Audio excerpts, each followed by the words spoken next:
Welcome to You Ought to Watch This Movie, the podcast about movies from the first decade of the 2000s, aka the aughts. Follow along and explore a movie from the aughts, getting unbridled opinions from two millennials. Sit back, relax, and enjoy one of the best decades in movies. Unbridled opinions, indeed. Welcome to the second iteration of You Ought to Watch This Movie. Yes. Welcome. So why don't you introduce us to what we're doing today? Okay, well, first, I'm Colin. He's Miles. Allegedly. And today we're talking about a rom-com called Down to You. Oh, okay. And Down to You was 2000, right? Yes. All right. And It was released January 21st. it starred Julia Stiles and Freddie Prinze Jr. Yes. So let's recap the trailer first, right? Mm-hmm. Okay. So what were your first thoughts on the trailer? My first thought after we saw the trailer was, I feel like they told us the whole movie in the trailer, and I like, why would we need to watch the movie now? Although once we got into it, I was like, okay, well, we see the in-between things, I guess. But yeah. I thought the trailer was misleading after I watched the movie. That was incredibly misleading because the trailer, at least, and by the way, if you're listening to this, spoiler alerts galore. So, if you're listening, stop and watch a movie if you don't want to be spoiled. Although I'm not spoiling you specifically, I'm spoiling the movie. So the way it was misleading is when the trailer was on, it seemed like the arch of it was surrounding like this big fallout that, what are the characters' names? Freddie and Julia. Okay. You got to look it up so we can actually speak intelligently. So this setup for the trailers, like there's this big fallout between this couple, and I know their names now. what Al and Imogen. Oh, Al and Imogen, like Imogen Heap, the artist, the music artist. So this fallout between Al and Imogen, is set up in the trailer, and there's a fallout that occurs during the movie, but it's relayed to me in the trailer that there's this big grandiose gesture by Al, Freddie Prinze Jr.'s character, and like he, it leads me to believe that he's going on this cooking show and saying, "I need you back" or something. Yeah.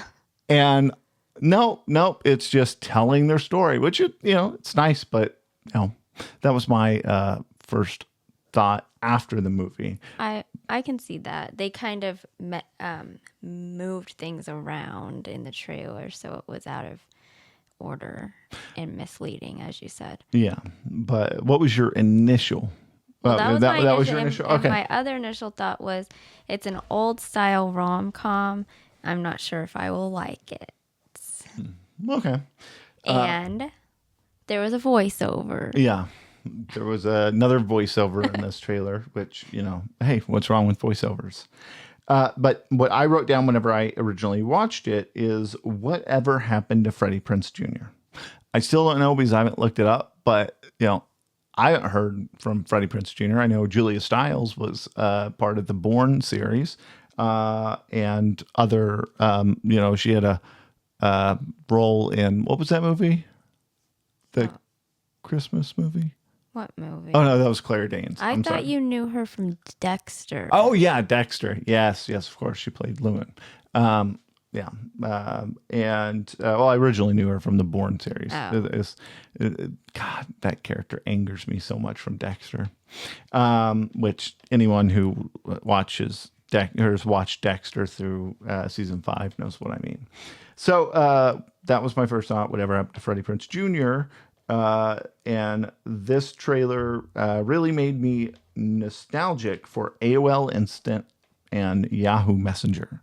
Is I don't know why, but did they have those little chat things on there or something? I don't know why, but it made me really nostalgic for AOL Instant Messenger. AIM. Also, this movie was released in 2000. There are some heavy 90s vibes going on.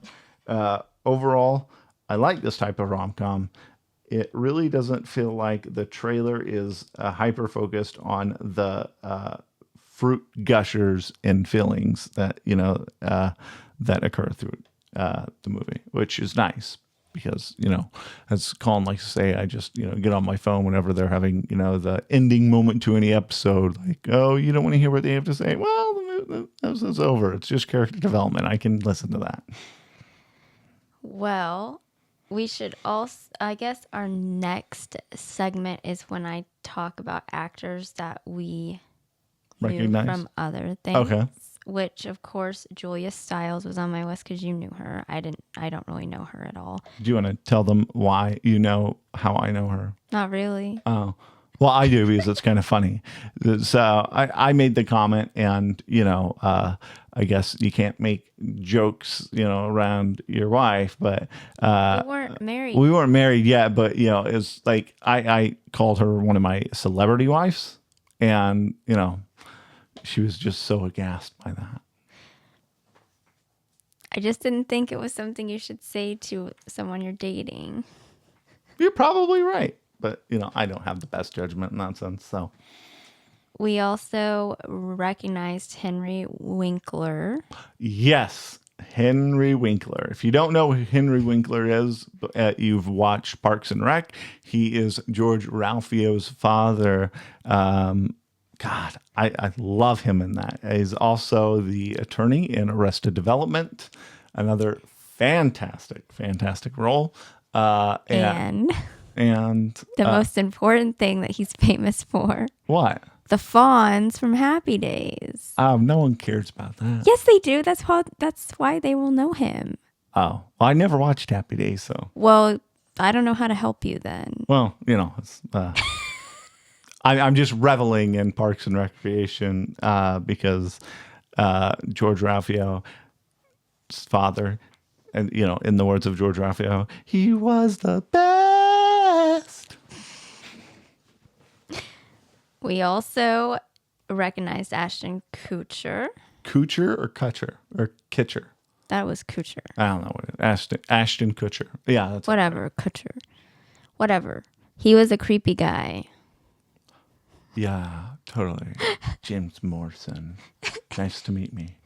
I recognized Selma Blair, who was also in Legally Blonde a couple years later. Mm-hmm.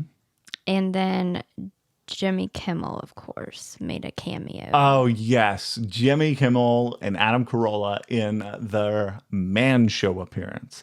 I don't know if people listening watched the Man Show, but that was unfortunately couldn't be made today, but that was such a glorious show. They had those segments about, men and vengeance. And I always remember they were talking about the avoidance pajamas or something to that effect, where you were sitting on a Adam Carolla was sitting on a striped couch, and the wife came out, and he didn't want to do anything, and so he folded up into the couch, so he was camouflaged with his pajamas to avoid doing housework. Okay, so I think that's everyone that we recognized. Okay. And then we should mention that this is rated PG-13. Actually, PG-13. None of that supernova PG-13 nudity crap. We actually agreed with that Oh. for the most part. So the let's see. So what's our next portion? Our comments. Oh, our comments. So Yeah. do you want to start off? Well, the first thing that Miles said, and I put it in my notes, was they broke the fourth wall. Yeah. So the comment I wrote is he immediately gemmed the camera. Jim from The Office, looked at him like. Yeah. And I thought it was pretty funny. Yeah, it was kind of, they had interviews, so it was like The Office. The first thing that I wrote down for myself was this takes place in college. Al is a sophomore and Imogen is a freshman. And I was like, this is not my college life. And I started college Okay. 8 years after this. Let's be completely fair. Is your college life consisted of work? I don't think people On homework. that went to my college, I don't think this was their college life either. Oh, At I least don't the people in disagree. the I don't necessarily dorms. think that initial like bar scene where Imogen and Al meet is like an everyday occurrence, but you know, I would imagine that there's at least one of those times, you know, in the atypical college life without cell phones. Okay, that's fine. One time, but they were like partying all the time, and it's like Yeah. you never even saw them in class. For context, yeah, you didn't see him in class. For context, speaking of class, Colin here graduated summa cum laude. So, you know, she is a smart one. She stays away from those bar scenes, so she's not going to be picked up on by some creep. Okay. But speaking of the bar, I wrote down real cigarettes. Like they were full on smoking real cigarettes in there. I liked the jukebox though. That was fun. Another thing throughout that I like noticed was the music, and a lot of them reminded me of Gilmore Girls songs, and also actually one of the songs was in the pilot of Gilmore Girls. Imagine that. It's called My Little Corner of the Worlds, but I don't remember who the artist is. Because I think the one on Gilmore Girls was a cover. If only you had a Well, okay, but what computer. I'm saying is I remember looking it up, and I don't think the one on Gilmore Girls was the same version they played. You got to stay on the mic. Was the same version they played in the movie, so it doesn't really matter who the artist is. It's Okay, just- all right. Well, it was the same. It was the same song. Yeah, which I'm still on the bar scene. That weirdo with a shot. That's what I wrote down. That was Ashton's character. Oh, okay, yeah. What a freaking creep that dude played. Like, what wasn't that around the same time as Butterfly Effect? I don't know. I just feel like, you know, that role was beneath him.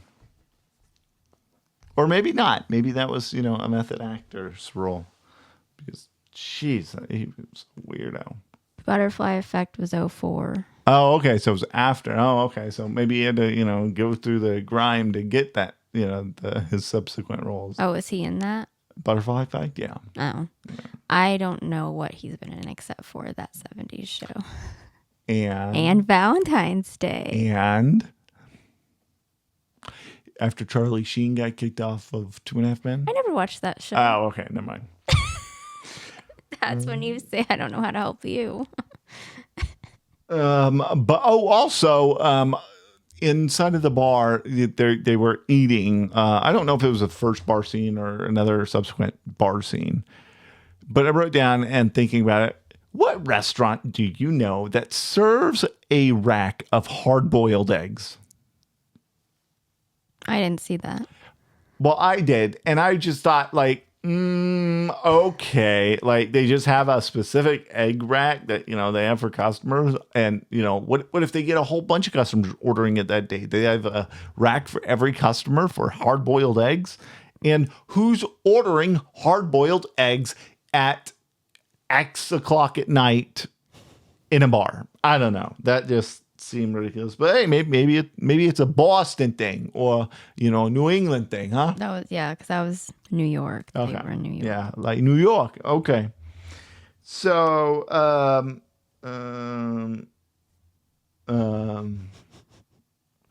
what is it? The what else you got? Al's dad's idea for the Cook's reality show was hilarious. Oh yeah, like It would be a horrible show, but it was funny. I have to believe that Henry Winkler was somewhat involved just because his character across so many shows, that level of comedy of like a cop style, cook show where they hold a family hostage and cook dinner for them. Like cops. Like fantastic. Yeah. I mean, it was funny. Yeah. You're going to find out really quickly how childish my commentary is. But, the comedy that they were willing to, that they were willing to push is there's a scene when I think they're in their apartment and he's worried about, I guess he was getting, on with some foreplay with some girl he met, not Al, but one of the other characters. And he was flipping out because, she stuck a finger in my butt. And he asked the question, does this mean I'm gay? That was so funny. That character was ridiculous. Yeah, that was. Oh, also after, that scene, whenever, they're initially starting to get to know each other and they're exchanging music likes. Oh my God, the CD binder. Oh, that brought me back. I was right there looking through all my freaking, 2000 to 2005 CDs, thinking about, like all the burn mixes I had. That was wonderful. Didn't that make you think of our relationship?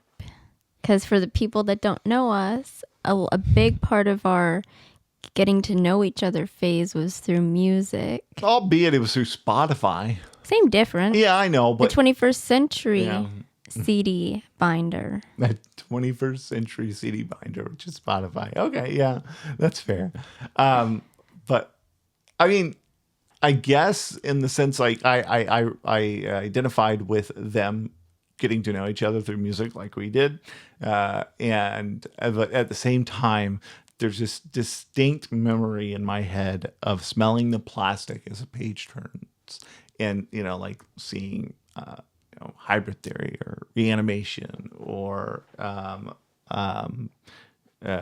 Diary of Jane, Chevelle, like all of those bands. Yeah, that's cool. So,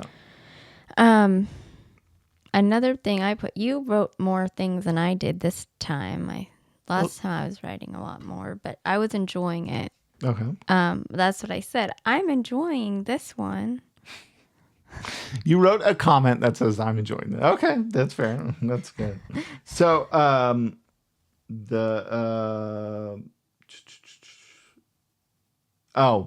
so as the movie develops, there is, one of the idiot friends, which I don't know which one it is, but, he's talking about the tingles, right? The honeymoon effect of a new relationship. And he's, sitting there saying, oh, the tingles are going to be gone, man. I'm sorry, but what kind of friend does that? I mean, really? One who's jealous. Yeah, there you go. One who's jealous. I mean, hell, if I had a friend and, they're in that honeymoon phase, I'm like championing him. Like, yeah, man, good. Live vicariously through that. That's so cool. But what a, trying not to say anything. Jerk. Well, I'll say it. What a douchebag. What a horse is behind. So, I'm trying to figure out what his name is. You got to talk in the mic.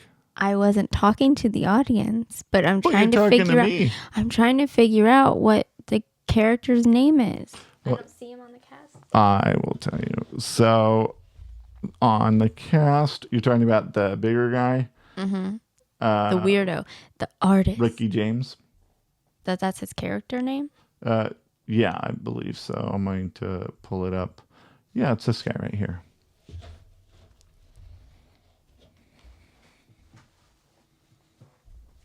He looks a little older, but He looks better in that picture. okay. I don't think that's the same person. Well, maybe not. Well, it's one of these. Is it Zach Orth? Oh, yeah. I think that's him. That looks more like him. Is it? Okay, maybe. I don't know. So, So his name was Mark. okay. Monk. His name was Monk. That's it. Okay. That sounds familiar. Okay. So, as the movie develops and, like the tension, the straw that breaks the camel's back, so to speak, was the dumbest effing thing you have ever seen. Who the ever loving hell says, "Hey, girlfriend, I got invited to be an extra in a porno. I'm not going to hang out with you tonight." It was because he was being peer pressured. And some people aren't great at handling peer pressure. I'm just going to be blunt. You got a girlfriend, go home, make your own porno. I mean, and, to think that, she's leaving for Paris in 2 weeks, right? And to think that that's just going to be okay. Yeah. Oh, someone wasn't thinking. So, and then whenever they had that conversation and they're sitting at the or they're standing at the cash register at the gas station, she says, "Here, you pay for the cake because that way you can have your cake and eat it too." I thought that was such a bomb line. And she just walks out like, "Yeah, idiot." Yes, but if that had happened to you in real life, you literally would be like, "Why are you upset? I don't know why you're upset." Listen, my being blind to understanding how you or other women think and wanting to understand, and my oblivious nature to understanding, oh, I did something wrong.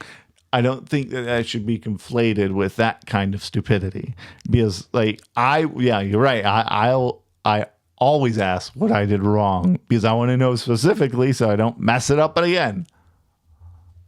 I'm sorry. I wish, we could mind meld so that way, you wouldn't have to think about what I'm thinking. You could just know. No, you wouldn't have to think about what I'm thinking. Swap that, reverse it. Strike that, reverse. Strike that, reverse. Like Willy Wonka. All right. So we are down here. So cake and eat it too. I wrote here, I prefer Henry Winkler's dad on Parks and Rec. God, yes, I did. I mean, that dude's just so funny. So then I wrote this down. I don't know what it means. Then, is Henry Winkler, that's why I wrote it down. He plays a cook, a chef on TV, right? And he's sitting at a restaurant looking at the fish, and he just tosses the, fish that he doesn't like over his shoulder and lands on, some table across the restaurant. And it's just like, okay, he just throws a fish. He's like, that's no good. Stupid. So as the movie develops further, there's this scene where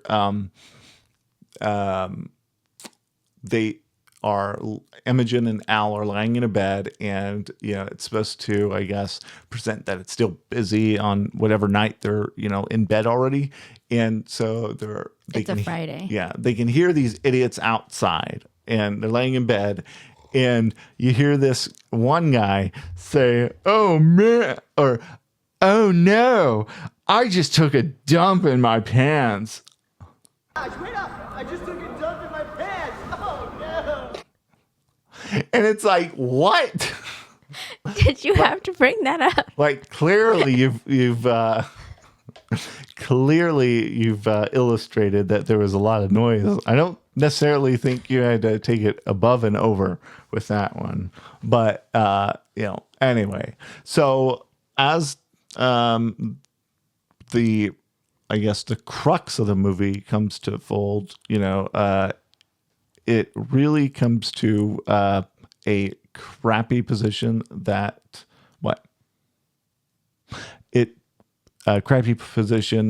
Julia Stiles' character Imogen put herself in, and she slept with a creep Imogen Heap. I'm sorry. She slept with the creep, Jim Morrison. Yeah. Yeah, Ashton Kutcher's character. Yeah. And then, they broke up. Like, Because they were already having problems. Because they didn't communicate with each other about what was bothering them. well, I mean, And they were trying whether it's a lack of communication, that, doesn't mean a lack of panties and getting into bed with someone else.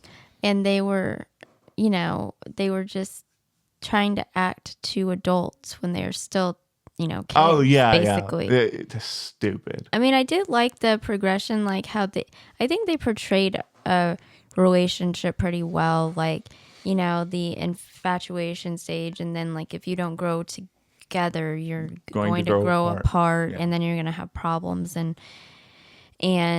I think that they played that, they illustrated that really well, and I liked how they had their cake, Yeah. Which, ultimately, at the end of the movie, they end up getting back together, after some time apart, which, it's really nice, but, still just, pretty crappy. And also, Julia Stiles was 18 years old when this was filmed. No, she wasn't. Look it up. I did. She's 8 years older than you. Exactly. She was 18 years old when this was filmed. It was filmed in 1999. So one thing about that is she was like, I guess, rock star actress as a teenager. But then, like all of these years are supposed to pass and they just make her hair longer. And it's like, okay, so I'm supposed to believe that, she's all this older. Well, they made her hair straighter. They made it straight, so it looked more professional. And I'm not saying curly haired. I mean, in her look, it looked more polished, and so she looked. Oh yeah, yes, because she's a grown-up job. Because before she had, just like messy, hair. Up and oh, okay. I can see the difference. Okay, so you're right. I didn't realize she was 18. So she was actually playing the age she was supposed to be playing pretty much. Yeah, for the first part, 18 years old, freshman. Freddie Prinze Jr. was like 24 or something. Yeah, so kind of creepy, but not really. I mean, so what else do we got before we close this out? Our ratings, I guess. Okay. Oh, and we never said the summary that I wrote. That's fine. Here's the summary now. Okay. This movie follows a college couple's love story from the beginning and through the ups and downs of their evolving relationship. Next time, put it up here. But I have to put it at the bottom because I won't know how much. I have to do it after we watch the movie. So you're thinking, okay, that makes sense. I just have to remember. But anyway, our ratings. So I would give this movie, and see, I like movies, so I give this a 85, 83, a B. I think I'm going to give it a B plus, give it an 89%. Okay.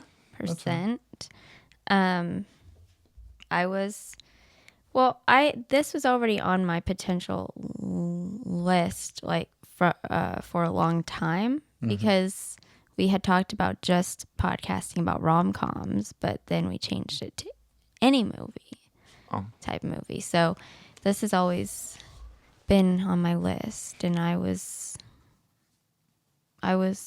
not like surprised. Pleased. Like I thought I would like it, probably would, and I did like it. So well, good. Well, catch us next time for the next iteration of You Ought to Watch. I don't know what we're watching, but it will be awesome, and we look forward to seeing you back here. But for now, I'm Miles. I'm Colin. And we'll see you next time. Bye. Thanks for listening to You Ought to Watch This Movie, a podcast about movies from the first decade of the 2000s, aka the aughts.